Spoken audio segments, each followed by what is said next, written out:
السلام علیکم ناظرین، ایف ایم تھنک ٹینک کے ساتھ میں ہوں آپ کا ہوسٹ عثمان انصاری۔ ناظرین، ملک پاکستان میں مہنگائی نے کمر توڑ دی ہے۔ اسی مہنگائی پہ گفتگو کرنے کے لیے آج ہمارے ساتھ اسٹوڈیو میں موجود ہیں ملک کے معروف سینئر تجزیہ کار جناب ادریس ناز صاحب۔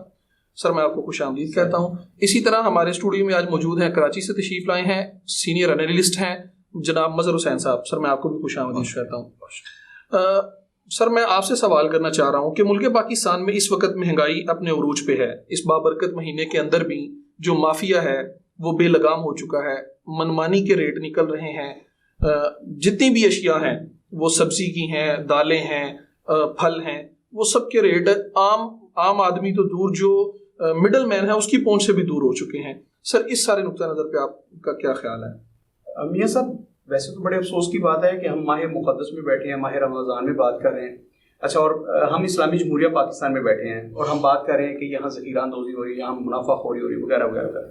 آج میاں شہباز شریف صاحب، شہباز انہیں کہتے ہیں جی، تو میاں شہباز صاحب آج صبح بہاولپور تھے جی۔ وہاں انہوں نے جو شو بازیاں کی ہیں، ان کی جھلکیاں ہم نے ٹیلی ویژن پہ دیکھی کہ وہ 10 کلو آٹے کا تھیلا ہے جو مفت میں دے رہے ہیں، اور اس پہ ظاہر ہے آپ کل بھی بات آپ کر رہے تھے کہ 55 ارب روپے جو ہیں انہوں نے رکھے ہیں مفت آٹا دینے کے لیے۔ اسی طرح یوٹیلٹی سٹورز والے سارے اگر جمع کر لیں تو کم از کم 100 ارب روپے بنتے ہیں جی سر، 64 ارب روپے 64 ارب روپے۔ اچھا، یہ ڈرامے بازی ذرا ملاحظہ فرمائیں کہ 100 ارب کے قریب مجموعی طور پر جی یہ دے رہے ہیں رمضان کے لیے، لیکن کیسی ڈرامے بازی ہے کہ غریبوں کو جو آٹا مل رہا ہے اس پہ ڈرامے بازی ہو رہی ہے۔ آج میاں شہباز شریف صاحب گجرانوالہ بھی تشریف لا رہے ہیں جی، امید ہے کہ آ جائیں گے۔ یہاں پر سارے انتظامات ہیں، پوری انتظامیہ متحرک ہے میاں صاحب کی استقبال کرنے کے لیے۔ میاں صاحب کا ایک بہت بڑی کوالٹی ہے میاں صاحب۔ اچھا، میاں صاحب فلم انڈسٹری میں ہیں نہیں، لیکن اداکاری پوری کرتے ہیں، ایسے لگتا ہے جیسے وہ ڈرامے کے کسی کے اداکار ہیں۔ میاں شہباز شریف صاحب، میں نے آج ٹویٹ کیا ہے اور میاں نواز شریف صاحب کو میں نے مخاطب کیا، بڑے میاں صاحب نے، میں نے کہا بڑے میاں صاحب نکا میاں لے دے چلا جی تھوڑا لاہور تے تھو نکل گیا، اب پورا پنجاب ہاتھ سے نکل جائے گا۔ کل لاہور کا جو جلسہ ہے، عمران خان کی پاپولیرٹی میں اتنا عمران خان کا کردار نہیں ہے جتنا چھوٹے میاں کا کردار ہے جی۔ اچھا، چھوٹے میاں آئے تھے مہنگائی کا نعرہ لگا کے مہنگائی کے خلاف مارچ کی، انہوں نے کہا جی عمران خان سے مہنگائی کنٹرول نہیں ہو رہی، ہم لوگ آئیں گے مہنگائی کنٹرول کر دیں گے، یہ کر دیں گے، وہ کر دیں گے۔ لانگ مارچ ہوا، بلاول بھٹو زرداری کراچی سے نکلے، سارا راستہ کہتے آئے کہ عمران خان سے مہنگائی روکی نہیں گئی، اس نے غریب کو کچھ ڈلیور نہیں کیا۔ حمزہ شہباز اور مریم لاہور سے نکلے اور انہوں نے کہا جی کہ ہم مہنگائی کے خلاف۔ مارچ ہوا، اس کے بعد عدم اعتماد آئی، کامیاب ہو گئی، دھڑم تختہ ہوا عمران خان صاحب کا۔ عمران خان صاحب کو انہوں نے کک کنڈے کا نہیں چھوڑا، پنجاب سے یہ جاتے رہے، خیبر، اس میں عمران خان صاحب کے اپنے لگے، لیکن یہ سمجھیے کہ حکومت کامیاب ہوگی، عمران خان صاحب ہر جگہ سے انہوں نے ناک آؤٹ کر دیا۔ لیکن افسوس کی بات، عمران خان نے انہیں عوامی محاذ پر بالکل ناک آؤٹ کر دیا۔ اب عمران خان کا جلسہ آپ لاہور میں دیکھیں، یہ صرف اور صرف شہباز صاحب کی وجہ سے ہوا ہے۔ شہباز شریف صاحب جو کریں نا، گجرانوالہ انہوں نے آنا ہے، وہ جو وردی انہوں نے پہنی ہوئی ہے پہنی کے خاکسار والی، اور ایک مائی کے پاس جاتے ہیں اور کہتے ہیں پہلے اسے آٹا دے دیں، نہیں یہ بزرگوں کو پہلے دو۔ یہ جو ڈرامے بازیاں کر رہی ہیں ان سے ووٹ بینک نہیں بنتا، اس سے ووٹ بینک کم ہوتا ہے۔ میاں صاحب کو کرنا کیا چاہیے تھا؟ اصل میں میں نے کل بھی بات کی، میں نے کہا تھا کہ میاں صاحب نے یہ جو 100 ارب روپے ضائع کر رہے ہیں نا رمضان پہ، یہ سارے کے سارے کھائے جائیں گے بیوروکریٹس۔ ہوگا کیا یہاں گجرانوالہ میں؟ یہ سبسڈی بیوروکریٹس کے لیے، عوام کے لیے تو ہے ہی نہیں۔ اچھا، ہوا کیا سر کہ 3 ٹرک آئے ہیں ایک پوائنٹ پہ، پبلک پوائنٹ پہ، آپ نے بھی اس کا مشاہدہ کیا تھا، ہم کو دیکھا جو حال ہے۔ ایک پوائنٹ پہ 3 ٹرک آئے، ان میں 250 صرف تھیلے تھے، 10 کلو والے، اور وہاں مجمع تھا کوئی 5-6 ہزار کا۔ اب بتائیے کہ 750 تھیلے ہیں، پھر جو بھگدڑ مچتی ہے، لوگ پیروں کے نیچے آتے ہیں۔ اچھا، جس علاقے میں ایک میت چلی جاتی ہے نا، آٹا لینے گئے تھے، آٹا لینے گئے ہیں، موت لے کے کھا رہے ہیں۔ تو میاں صاحب یہ جو ڈرامے بازی کر رہے ہیں، ہم بار بار کہہ رہے ہیں کاش میاں صاحب نے یہ کیا ہوتا کہ وہ آٹا، یہ 100 ارب روپے تقریباً 4 اموات ہو چکی ہیں، اور جو زخمی ہیں وہ انگنت ہیں، تو پتہ ہی نہیں ہے۔ اچھا، میاں صاحب یہ کرتے کہ آٹا ویسے سستا کر دیتے، سارے بندوں 10 روپے کلو کے پیچھے بھی اگر وہ سب پہ کر دیتے لوگ، اچھا اس سے ان کا ووٹ بینک پڑتا۔ لیکن میاں شہباز شریف صاحب ہے نا، میاں نواز شریف کی 35 سال کی 30 سال کی محنت پہ انہوں نے پانی پھیر دیا اللہ کے فضل و کرم سے۔ ٹیلے لگا کے زرداری صاحب مسلم لیگ نون کو ختم نہیں کر سکے تھے، عمران خان ہی ختم کر سکا تھا، لیکن اللہ کے فضل و کرم میاں شہباز شریف صاحب نے اپنی شوبدہ بازیوں کے ذریعے اس کو ختم کر دیا۔ ایسی ہے۔ اچھا مدر صاحب، آپ سے پوچھنا چاہ رہا ہوں کہ کل جو عمران خان نے پاور شو کیا لاہور کے اندر، آپ کل اتفاقاً وہاں پہ موجود بھی تھے اور آپ نے سارا اپنی آنکھوں سے اس کا انالیسس بھی کیا ہے۔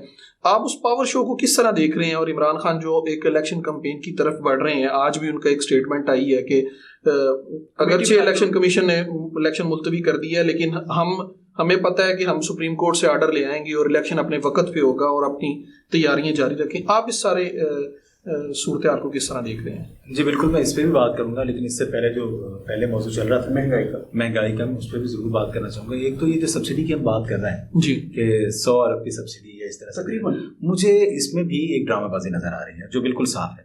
دیکھیں آٹا 648 کا 648 روپے کا 10 کلو تھا، اب کتنے کا ہے؟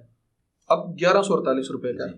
تو آپ سبسڈی تو نہ کہیں، آپ عوام کے خون پسینہ وہ نچوڑ رہے ہیں عوام سے، ٹھیک ہے، اور وہ بجٹ ادھر کر کے آپ کس طرح سے کر رہے ہیں. کون سی آپ نے حکومت نے کون سی سبسڈی دے دی؟ آپ نے آٹا مہنگا کر دیا، اور وہ بھی سر 10-20 روپے نہیں، بالکل ایسے سینکڑوں کے ساتھ 500 آپ نے 500 روپے 50 روپے کلو پیچھے بڑھا جی دیا. آپ نے بڑھا. اور وہ جو پیٹرول پہ سبسڈی کا ڈرامہ ہے وہ بھی کچھ اسی طرح ہی ہے کہ مطلب امیروں سے 100 روپے کا ریلیف دیا جائے گا ایک مخصوص طبقے کو. شاید اگر آپ یہ کہہ لیں پاکستان کی 1 کروڑ عوام کو، 2 کروڑ عوام کو، اور جو باقی 18 کروڑ یا 20 کروڑ عوام ہے ان سے 100 روپیہ زیادہ وصول کیا جائے گا. اس کا بھی میں بتاتا ہوں، اس کا پروسیس اتنا زیادہ ہے، میں کیونکہ یہ میری نظر سے گزرتی رہتی ہیں چیزیں، اس کا پروسیس ناصب اتنا مشکل ہے کہ آپ وہاں جا کر کس طرح سے اپنی رجسٹریشن کروائیں گے، آپ اس کے بعد اہل ہوں گے، وہاں پر آپ کی تصدیق ہوگی، پھر آپ کو پیٹرول ملے گا. تو یہ پہلی بات تو یہ کہ اس پروسیس کو فالو کتنے لوگ کریں گے. بالکل ٹھیک. آپ نے یہ ساری ایڈورٹائزنگ، جیسے آپ حمزہ صاحب نے وہ 100 یونٹ مفت دینے کی بات کی تھی جو پریکٹیکل نہیں تھا. جی یہ چیزیں پریکٹیکل نہیں ہو رہی. یہ عوام کو جو آپ کہہ رہے ہیں کہ ہم نے 100 ارب کی ریلیف دے دیا، یہ پریکٹیکلی آپ نہیں دے رہے، یہ حکومت نہیں دے رہی ہے. آپ وہاں سے چھین رہے ہیں عوام سے 500 کا. آپ نے چیزیں کیا ہوتی تھی، رمضان میں کس دیا تھا، رمضان آتا ہے حکومت کیا کرتی ہے، عام لوگوں کے لیے چیزیں مہنگی سستی کرتی ہے، جیسے ناصر کو مار کے 10 روپے ہی کم کر دیتے ہیں. بالکل. لیکن کیا ہے کہ صرف وہ بات وہی کہ شعبہ بازی کے چکر میں کہ مفت میں ہم نے آٹا تقسیم کیا ہے، ادھر سے لوگ کیا اندھے ہیں، انہیں نظر نہیں آتا. آپ نے کتنے لوگوں کو آٹا دے دینا سر، لیکن جتنے لوگ نے خریدنا ہے 500 روپے، رمضان مبارک کا مہینہ ہے اور 500 روپے 10 کلو پر آپ نے بڑھا دیا. اچھا سر دیکھیے میاں صاحب، میں ایک بات اس میں صرف ایڈ کرنا چاہتا ہوں، کل بھی میں نے اس پہ ذکر کیا. میاں صاحب کتنے افسوس کی بات ہے کہ ہم اسلامی جمہوریہ پاکستان میں بیٹھ کے مہنگائی کے خلاف بات کریں، منافع خوری کے خلاف بات کریں، جس سے نبی کرم صلی اللہ علیہ وسلم منع کر کے گئے. میں کہہ رہا تھا جس انڈیا کے لیے ہم دعائیں مانگتے ہیں نا نماز کے بعد، تراویح کے بعد، کہ یا اللہ کافروں کو نیست و نبود کر دے. مجھے کل کے پروگرام میں نے کہا کہ انڈیا میں رمضان المبارک میں جو لوگ عمرہ کے لیے جاتے ہیں ان کے لیے 50% ڈسکاؤنٹ ہے حکومت کی طرف سے جی. اور جو لوگ وہاں سے حج کرنے جاتے ہیں وہ بھارت جس کو ہم تباہ و برباد کرنے کی بات کرتے ہیں 70% جو ہے ان کے لیے جو حج کرنے جاتے ہیں ان کے لیے سبسڈی ہے. رمضان المبارک میں جتنے بھی کافر ہیں جن کے لیے ہم بد دعائیں کرتے ہیں، وہ اٹلی ہے، وہ جاپان ہے، وہ جتنے بھی ممالک ہیں، وہ سارے لوگ 40-50% ڈسکاؤنٹ دے رہے ہیں رمضان المبارک مسلمانوں، صرف مسلمانوں. لیکن آپ دیکھیے کہ جو ہمارا اسلامی جمہوریہ پاکستان ہے، انڈیا کے اندر سر بہت سی سکھ کمیونٹی نے جن کے اپنے یوٹیلٹی سٹورز تھے، اپنے مطلب شاپنگ مالز تھے، انہوں نے مسلمس کمیونٹی کے لیے 40% 50% ڈسکاؤنٹ کر دیا. اسی طرح امریکہ کے اندر، کینیڈا کے اندر، پوری دنیا کے اندر، اٹلی کے اندر. مزے کی بات یہ ہے کہ یہاں پہ جب یہ بات کر رہے تھے میرے ذہن میں پھر دوبارہ نقطہ آیا، یہاں سیمنٹ 50 کلو کا تھیلا ہوتا ہے نا سیمنٹ کا، بوری جسے کہتے ہیں. اچھا وہ ہے تقریباً 1100-1200 روپے کی، 1000 روپے کی یا 1100-1200 کی. اور آٹا جو ہے نا 50 کلو وہ بنتا ہے کچھ 7,000-7,500 روپے. تو میں نے کل بھی مشورہ دیا تھا، میں آج بھی مشورہ دوں گا لوگوں کو، کیونکہ سیمنٹ سستا ہو گیا ہے. وہ 50 کلو 1000 روپے کا ہے، آٹا 50 کلو جو ہے وہ 7-8 ہزار روپے کا ہے. تو اس لیے بہتر ہے کہ ہم سیمنٹ کھایا کریں، سستا وہ پڑتا ہے. ایک تو 1 کلو سیمنٹ کھانے کے بعد ہمیں مزید آٹا کھانے کی ضرورت نہیں پڑے گی، اور اندر سے ہم مضبوط ہو جائیں گے. مضبوط قوم بنانے کے لیے میاں شباش نے چاہیے کہ گجرانوالہ تشریف لا رہے ہیں تو یہاں کہیں کہ قوم جو ہے نا مضبوطی کے لیے آٹا چھوڑ دے اور سیمنٹ کھایا کرے.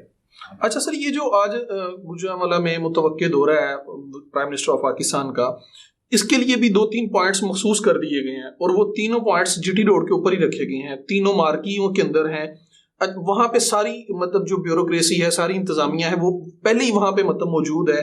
تو وہاں پہ ڈسپلن تو آلریڈی مطلب قائم کر دیا جائے گا، لیکن جو باقی اگر جہاں مواد ہو رہی ہے، جہاں پہ ہاں جی بھگدڑ مچی ہوئی ہے شہر کے اندر، اندرون شہر کے اندر بہت سے ایسے پوائنٹس ہیں جہاں پہ آٹا مل ہی نہیں رہا، لوگ کئی سارا دن لائن میں کھڑے رہ کے چلے جاتے ہیں، ان کی باری نہیں آتی. تو اس طرف مطلب کون دیکھے گا؟ یہی تو میں عرض کر رہا ہوں نا کہ یہ جو شو بازیاں ہو رہی ہیں، انہوں نے مسلم لیگ نون کا جنازہ نکال دیا. عمران خان صاحب کچھ نہیں کر سکے. اب جو کر رہے ہیں میاں شباش شریف صاحب، اسی کی وجہ تو میں کہہ رہا ہوں مسلم لیگ نون پنجاب میں ختم ہو رہی ہے جی. اچھا وہاں کریں گے کیا؟ ہر M N A M P سے کوئی 10 لوگ مانگ لیں گے. 10 بہت زیادہ میں نے بتائے ہیں. گجرانوالہ میں تقریباً 14 ایم پی ہے، 6 ایم این اے ہیں، ان سے 10 لوگ مانگ لیے جائیں تو وہ تو ایک پوری مار کی بھر جاتی ہے نا. انہوں نے 4-4 5-5 لوگ اکٹھے کرنے ہیں، اور اس کے بعد ان لوگوں کو میاں صاحب نے آ کے جفی ڈالنی ہے، وہ شعبہ بازی کرنی ہے جو شعبازیاں کرتے ہیں اور ان کو آٹے کے تھیلے دے کے چلے جانا ہے. یہ تو سارا پلان ہے. اور افسوس کی بات یہ آپ جو کہہ رہے ہیں نا کہ 55 ارب روپے رکھے ہیں آٹے کے لیے, وہ صرف شعبہ بازیوں کے لیے رکھے ہیں. جب 64 ارب روپے سر, 64 ارب. اچھا وہ پتہ کیا کریں گے, یہاں آئیں گے 1 ارب روپے سے زیادہ خرچ آئے گا میاں صاحب کے پروٹوکول کا. یہ آپ دیکھ لیجیے گا. اچھا سر, بالکل. اچھا مظہر صاحب, ہمارے کچھ ویورز نے اور کچھ مطلب جاننے والوں کی طرف سے یہ شکایات بھی آ رہی ہیں کہ جو یوٹیلٹی سٹور پہ سبسڈی دی ہے 648 روپے کی, وہاں پہ بھی آٹا اویلیبل نہیں ہے, وہاں پہ 648 روپے میں نہیں مل رہا. یعنی اس وقت گجرانوالہ کے ایک ہم نے سروے بھی کروایا ہے, جو یوٹیلٹی سٹور ہے 90% یوٹیلٹی سٹورز پہ آٹا اویلیبل ہی نہیں ہے. جس دن کا رمضان سٹارٹ ہوا ہے, رمضان سے لے کے آج تک وہاں پہ آٹا ہے ہی نہیں. اور مطلب وہاں پہ بھی بلیک میں آٹا, وہ جو آٹا ہے وہ بھی بلیک میں بک رہا ہے, وہ بھی 1100 1200 1300 روپے کا, مطلب وہ جو 10 کلو کا تھیلا بک رہا ہے. جی بالکل ایسا اس ہی میں ہے. سر آپ جی بالکل آپ ٹھیک کہہ رہے ہیں, ایسا ہی ہے.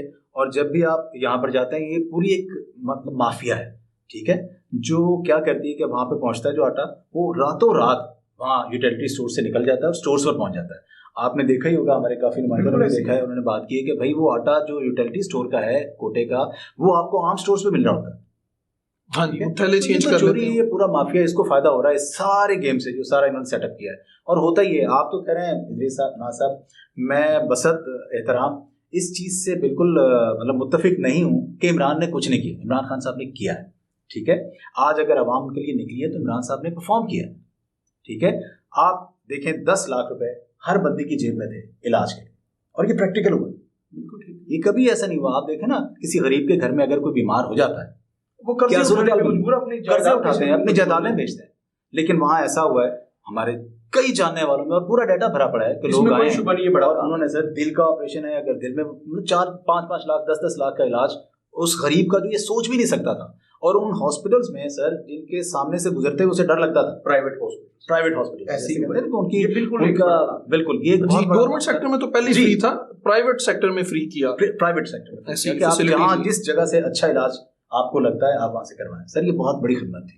عوام اگر آج اس کے ساتھ ہے, اور آج جیسے آپ کہہ رہے تھے کہ لاہور کا جلسہ ہوا, میں اتفاقاً نہیں ارادتاً, مطلب وہاں ہوتے ہیں ہم لوگ, آپ کو پتہ ہے, تو بہت بڑا جلسہ ہوا. یہ آپ دیکھیں اتنی رکاوٹوں کے باوجود کہ آپ نے عوام کو آنے سے روکا, پورا دن کئی طرح کی افواہیں چلائیں, پانی وہاں پر موجود تھا, بارش کا اگر کھڑا تھا تب بھی, اگر چھوڑا تھا تب بھی. یہ ہوتا ہے, پہلے بھی ہوتا ہے کہ یہ عمران خان نے بھی اس طرح کیا ہے. یہ تو سیاسی مطلب وہ ہیں. لیکن آپ یہ دیکھیں عوام کیا کر رہے ہیں, عوام نے کیا رسپانس کیا.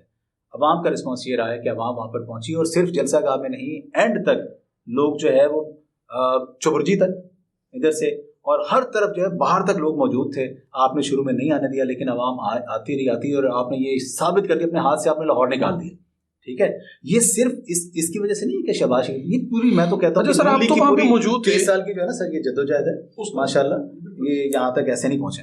اچھا مظہر صاحب, آپ وہاں پہ موجود تھے. ہم نے جو سوشل میڈیا پہ یہ دیکھا ہے کہ جو لوکل قیادت تھی, مثلا ڈاکٹر یاسمین راشدہ صاحبہ تھیں, قاسم سوری صاحب تھے, اور اسی طرح مطلب دیگر جو لوکل قیادت تھی, وہ عمران خان کی تقریر کے دوران ہی پنڈال چھوڑ کے, اسٹیج چھوڑ کے چلے گئے, گاڑیوں میں بیٹھ کے. ان سے باقاعدہ سوالات بھی کیے گئے کہ آپ کیوں جا رہے ہیں. انہوں نے کہا جی اسپیچ ختم ہو گئی ہے. انہوں نے کہا نہیں جی اسپیچ تو چل رہی ہے. تو اس مطلب آپ بد نظمی کو کیا دیکھ رہے ہیں, یہ کیا اپنے لیڈر پہ بد اعتمادی ہے, یا وہ کراؤڈ وہاں پہ کم تھا, یا کیا سچویشن تھی؟ مجھ سے کرنا چاہیے تھا مظہر بھائی, تو ذرا رعایت کر دیں گے. جی چلیں آپ. میں کہتا ہوں کہ جب آڈیو لیک ہوئی ہے نا یاسمین راشد صاحبہ کی صدر مملکت کے ساتھ, اور اس میں انہوں نے کہا کہ عمران خان صاحب کو فی الفور گرفتاری دے دینی چاہیے, یہ غلط ہو رہا ہے. جی جب انہوں نے کہا, اس کے بعد عمران خان صاحب نے شدید ایکشن لیا اس پہ. ایک طرح سے یوں سمجھ لیں کہ عمران خان صاحب نے پارٹی سے نہیں نکالا ڈاکٹر یاسمین راشد کو, لیکن یوں سمجھ لیں کہ عمران خان صاحب شدید ناراض ہیں ان سے, اور اس کے بعد ان کو ڈی ایکٹیو کر دیا عمران خان صاحب نے. یہ اندر کی بات آپ کو بتا رہا ہوں, اور پکی بات بتا رہا ہوں. آپ کو پتا ہے کہ میں فیک بات نہیں کرتا. جی عمران خان صاحب اور ڈاکٹر صاحبہ کے درمیان شدید قسم کی دوری ہیں. عمران خان صاحب نے اسی وجہ سے اب آج جو کمیٹی بنائی ہے اس میں کہیں ان کا نام نظر نہیں آئے گا, ورنہ جو جتنی بھی کمیٹیز ہوتی تھیں سب سے پہلا نام ان کا ہوتا تھا ڈاکٹر صاحبہ کا. تو عمران خان صاحب شدید ناراض ہیں, اور انہوں نے اس ناراضگی کا اظہار کر دیا ہے, شدید ناراض ہے, اور انہوں نے کہہ دیا ہے کہ انہوں نے پارٹی کو نقصان پہنچایا ہے. ڈاکٹر یاسمین راشد صاحب کی بات کر رہا ہوں. اچھا مظہر صاحب, یہ جو آج پرائم منسٹر نے پریزیڈنٹ کو خط کا جواب دیا ہے, اور انہوں نے کہا ہے کہ آپ اپنی ڈومین میں رہیں, آپ آئینی حدود سے باہر نہ نکلیں, آپ ایک سیاسی جماعت کے فوکل پرسن نہ بنیں, آپ صرف ایک آئینی عہدے پہ مطلب قائم ہے, تو آپ آئین کی حدود کے اندر رہ کے کام کریں. تو اس ساری صورتحال کو کس طرح دیکھ رہے ہیں؟ کیا وزیر اعظم صاحب خود اور ان کی جو کابینہ ہے وہ آئین کے اندر رہ کے کام کر رہی ہے، اور جو انہوں نے پریزیڈنٹ کو آج اپنے خط کے اندر جواب دیا ہے وہ کیا وہ واقعی اپنی آئینی حدود سے تجاوز کر رہے ہیں؟ بیسکلی آپ نے اپنے سوال کا جواب ایک تو خود بھی دیا ہے، اس میں موجود ہے، آپ کے سوال میں موجود ہے کہ یہاں پر پرائم منسٹر کیا کر رہے ہیں، وہ آئین کو کتنا فالو کر رہے ہیں، آئین کی کتنی پاسداری کر رہے ہیں۔ صدر جو ہوتا ہے نا، اس کی ڈیوٹی کیا ہوتی ہے سر، ہمیں یہ دیکھنا ہے جی صدر کی ڈیوٹی ہوتی ہے آئین کی پاسداری کرنا، وہ اس کا آئین کا جو ہے وہ پاسبان ہوتا ہے۔ جی جہاں پر صدر کو نظر آئے گا کہ آئین کی جو ہے وہ خلاف ورزی ہو رہی ہے، آئین کو نقصان پہنچایا جا رہا ہے، تو وہ اپنی ذمہ داری نبھائیں گے۔ ان کی یہ ذمہ داری ہے، 90 ڈیز الیکشن جو ہے وہ آئین کا حصہ ہے کہ اس میں ہونے، انہوں نے اسی کو پرسو کیا، انہوں نے اسی پہ بات کی، انہوں نے اسی پہ الیکشن کمیشن کو کہا ہے، اسی پہ وزیر اعظم جو ہمارے مطلب آئینی سربراہ بنتے ہیں اس ملک کے، اس طرح سے جو جس کو کہتے ہیں چیف ایگزیکٹو ہے ہمارے، تو انہوں نے اس کو امپلیمنٹ کروانا ہے، تو انہوں نے ان سے کہا ہے، اگر ان سے کہا ہے تو انہوں نے کچھ غلط نہیں کہا۔ بات یہ کہ جو بات ان کو بری لگتی ہے شہباز شریف صاحب کو، وہ اس پر ریئیکٹ کرتے ہیں، ان کا ایک ریئیکشن ہے، ان کا غصے والا ریئیکشن ہے، ان کا بھی وزیر اعظم والا ریئیکشن نہیں ہے۔ حالانکہ ان کو کرنا یہ چاہیے کہ وہ 90 ڈیز الیکشن کی طرف لے کے جائیں چیزوں کو، معاملات کو، اور اس کو خراب نہ کریں، جس سے ملک کے جو آئینی جو ہے نا وہ بحران پیدا ہو اور ادارے آپس میں پھر وہ آپس میں ناز صاحب آپ سے یہ صرف سوال پوچھنا چاہوں گا کہ قطع نظر اس بات سے کہ الیکشن اپنے وقت پہ ہوں گے یا نہیں ہوں گے، اگر یہ تصور کر لیا جائے کہ الیکشن اپنے وقت پہ ہوں گے، اور یہ جو 90 ڈیز میں 30 اپریل کو الیکشن یہ پنجاب اسمبلی اور کے پی کی اسمبلی کے اگر ہو جاتے ہیں، تو کیا یہ دونوں صوبائی اسمبلیوں کے جو الیکشن ہیں یہ آنے والے جنرل الیکشن میں، وفاقی الیکشن میں یہ اثر انداز ہوں گی حکومتیں؟ انتہائی اثر انداز ہوتے ہیں، اس میں کوئی شبہ نہیں ہے، اور اس سے بگاڑ پیدا ہوگا۔ میں تو پہلے دن سے کہہ رہا ہوں، عمران خان صاحب اصل میں 2 صوبوں کے لیے تو لڑ نہیں رہے تھے، وہ لڑ رہے تھے قومی اسمبلی اور 4 صوبوں کے لیے کہ ایک ہی وقت میں انتخابات ہو۔ اچھا، اسی لیے انہوں نے بلیک میل کرنے کے لیے 2 اسمبلیاں ڈیزالو کر دی نا۔ اب عمران خان صاحب کی مجھے سمجھ نہیں آ رہی، وہ کہہ رہے ہیں کہ ان 2 صوبوں میں تو فٹافٹ الیکشن کروائیں۔ بھائی آپ کی کیوں 2 صوبوں میں یہاں تو پہلے ہی آپ کی حکومت تھی، اگر آپ دوبارہ سے حکومت بنا بھی لیتے ہیں ان 2 صوبوں میں تو آپ کو کن نفلوں کا ثواب ہوگا؟ میں سمجھتا ہوں کہ پورے ملک میں ایک ہی دن انتخابات ہونے چاہیے۔ حکومت ان کی بلیک میلنگ میں نہیں آ رہی، ابھی تک نہیں آ رہی۔ اللہ کرے کہ سپریم کورٹ کوئی ایسا راستہ نکالے کہ ایک ہی وقت میں انتخابات ہو پورے ملک میں۔ ہم اس کے متحمل نہیں ہو سکتے، سیکورٹی پوائنٹ آف ویو سے اور فائنینشلی پوائنٹ آف ویو سے بھی اخراجات ہیں، وہ 70 ارب روپے کے قریب الیکشنز میں اخراجات ہونے ہیں۔ اگر آپ 2 صوبوں میں الیکشن کروا کے آدھے پیسے لگا دیتے ہیں تو پھر دوبارہ ان صوبوں میں جب قومی اسمبلی کے انتخابات ہوں گے تو یہ قطعی طور پر پاکستان کی فیور میں نہیں ہے۔ شکریہ۔ عمران خان صاحب اس بات کے لیے لڑ رہے تھے وہ تھا کہ پورے ملک میں ایک ہی وقت میں انتخابات ہوں۔ اب اگر ان کی بات سب، وہ تو یو ٹرن ماسٹر ہے نا، وہ اپنی ہر بات سے مطلب یو ٹرن لے لیتے ہیں، وہ تو کوئی نہیں بات۔ بلکہ میں تو ملک اور قوم کے مفاد کی بات کر رہا ہوں، عمران خان صاحب کی یا نون لیگ کے مفاد کی۔ بالکل بالکل ایسے ہی ہے۔ بہت شکریہ سر۔ ناظرین، اپنے میزبان عثمان انصاری کو اجازت دیجیے، ملتے ہیں اگلے پروگرام میں۔ اللہ حافظ۔